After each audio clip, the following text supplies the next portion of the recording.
What's up, everybody? Welcome to Podcast Now. I'm Alex, and in this video, I want to go through what I think are realistic possibilities for DLC for Hogwarts Legacy. This is, of course, speculating on if we'll get DLC, what it could be. The latest we've heard from them is that there is no DLC planned. I don't necessarily believe that. We've talked about that before, but just so that we're kind of all clear, I'm not expecting it, but if it were to happen, what do I think we would see? So we talked about Quidditch a few videos ago, and I'm actually going to start off this one by saying that actually wouldn't be part of my overall plan. I talked about it in that video, but I think if you're going to do Quidditch, you got to go all out. It could very well just be a piece of Hogwarts Legacy 2, or if it is DLC, honestly, I think Quidditch would be like the entire thing. I think it's that big, I think it's that detailed, that if you're going to do Quidditch, it probably would just be the entire DLC. So if they're not going to do that and they're going to go down another road, I do have an idea, and then it can kind of branch off. So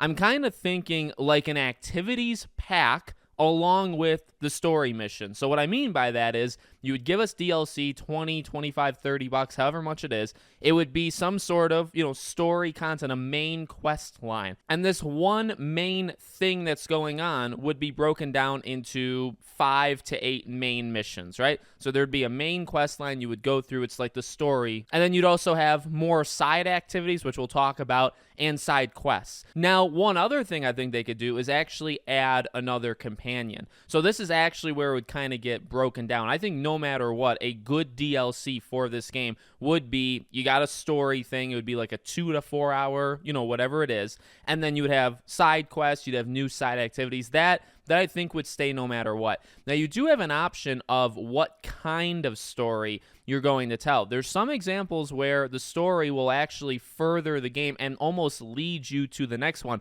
The main example I think to is actually Horizon. Horizon Zero Dawn had the Frozen Wilds DLC, and that, I don't know if it's 100% necessary playing in order to understand what's going on in the second game, but it certainly helps, and it certainly pushes Aloy and the world towards the next game. So you could do that with this DLC. You could have some sort of summer event, and that's what I think it would be, right? So you'd be in the summer, and it's something that would take place over the summer at Hogwarts, I assume, right? That would then actually spin into whatever the next game is. So you could do that. It could be that almost in your face. Now, you don't want to make it, again, absolutely like 100% required, where if you miss one small detail in the DLC, you're going to be completely lost in the second game. You absolutely don't want to do that. But to start to have some sort of narrative elements that you're going to do in the second game and you put it in the DLC, I think that does make sense. And a lot of people are going to buy it too, right? So you're going to almost have to trust the audience that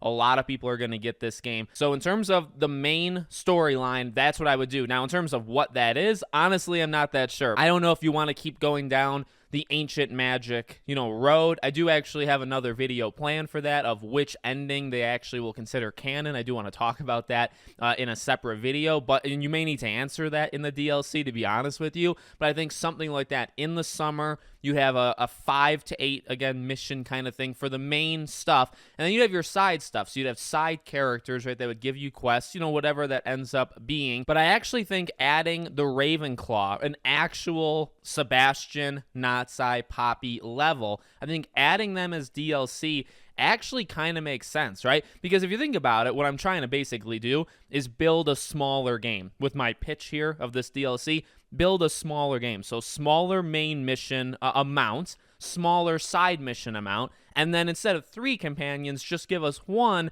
Now, you could give us more of what we have. Now, to go into spoilers just a little bit, Sebastian, I don't think, can be included. So if you're going to do a companion we've already seen, we've already interacted with, you're going to have to choose between Natsai and Poppy if you're talking companion, like that level. Again, you could introduce a 4th one or a brand new one, and then that character, much like I just said for the main stuff, that character would then actually spin off and be a companion in the second game. I really think you could do that. Now, in terms of everything else, I think in activities, like I said earlier, an activities kind of pack. Now, Quidditch, the reason why I say that wouldn't work is it's so big that, again, by having Quidditch and by having it just be a very small part of this DLC, that I really believe that's way too much to ask for, okay, for myself personally. So when I'm asking for, these activities, I guess what I'm saying is this. I do not need more Merlin trials. I do not even necessarily need more field guide pages. I like collecting field guide pages. I think they're fun. Merlin trials, 50-50, but I definitely don't need any more of those Merlin trials. So if you're looking for something to keep people busy,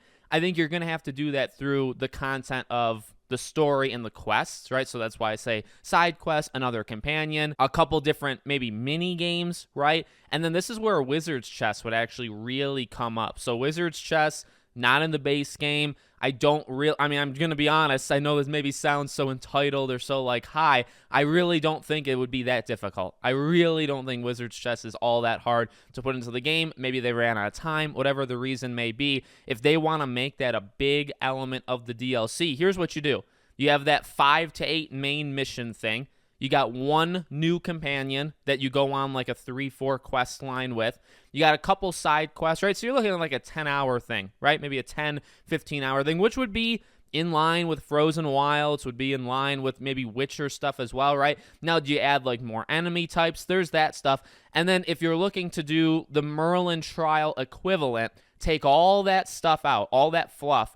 Just give us 1 or 2 kind of mini games. Give us Wizard's Chess, Gobstones, call it a day. I really think that would be enough for me personally. Now, again, then you wonder, okay, do you maybe add a spell or 2? Maybe this new companion can teach you something. So maybe you learn 1 to 2 new spells. Well, that changes a little bit of the fighting. Maybe you introduce 1 or 2 new enemy types. You can think about even, and I barely talk about this, the room of requirements stuff, right? Maybe you add a couple beasts, a couple new things that you can capture and bring in. Small little things, right, that just expand it just a little bit. You're not trying to make a Hogwarts Legacy 2, and I really hope that's not how this is coming across. I'm not trying to make a Hogwarts Legacy 2. I'm trying to just do a mini version of the game. So instead of 35, 40, 45 hours, you're looking at like 10. Instead of 3 companions, you look at 1. Instead of, 20 missions for the main story, you do like 5 or 8, right? Something like that. So instead of 12 different species or 14, however many species there are, give us 2 more. Give us 2 more spells instead of, 20 plus. Those are the things I think you could do in a DLC. And a lot of that stuff, right, if you're going to do it, this is assuming they do DLC. They can spin off into the next game. You can start to introduce elements that'll be in the next game. These new spells, if you do, they'll be in the next game. This new companion will be in the next game. So that would make assets, right, in terms of ease of them developing it. I think it would actually make it easier on them. So that's how I would handle it. Myself personally, I would eliminate Quidditch, but I would bring in Wizard's Chess and everything else we talked about in this video. So let me know what you guys think in the comments. Make sure you guys are subscribed, bell icon turned on, and I hope to see you all on the next one.